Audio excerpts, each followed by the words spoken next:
Meron ka ba ng bariyang kailangan namin? Alamin ang kondisyon, code at kung magkano ito babayaran. Watch this video.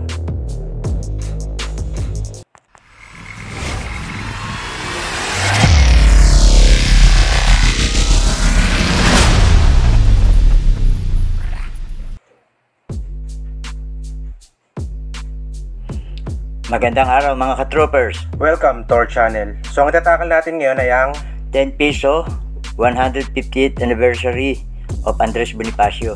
And ano ba yung composition nito? Ang composition nito ay bimetallic nickel, brass center in copper, nickel ring. Weight 8.7 grams, diameter 26.5 mm, thickness na 2 mm.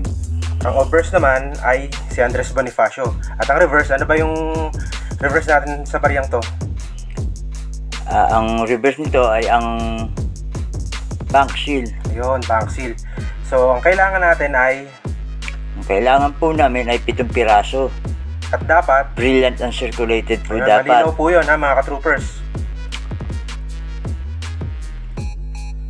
Isang coin bawat seller ang bibilhan para mabigyan ng chance ang iba. Para fair naman. So, magkano to babayaran? Babayaran sa halagang 1,000 kada piraso. Panoorin po ninyo ito para malaman ang proseso kung paano magbenta sa amin. Mga ka-troopers, i-post ninyo ang litrato o video ng inyong mga coins sa RR Coin Troopers /coin. Dapat po ipakita ninyo ang obverse at reverse ng inyong mga barya.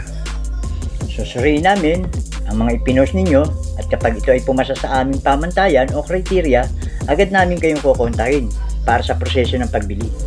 Sinisiguro namin na hindi kayo gagastos at walang magiging hassle on both sides. Bawat bariyang hinahanap namin ay may sariling code na nakalagay. At importante po na i-like ninyo ito sa ipopost ninyong picture upang hindi magkalituhan. Ang ipaprioritize namin ay ang mga sumusunod sa proseso. At narito po ang code para sa bariyang kailangan namin. RR114822. Importante na ilagay nila yung code niyan dahil yun ang pinaprioritize natin sumusunod sa proseso. Opo, tama po.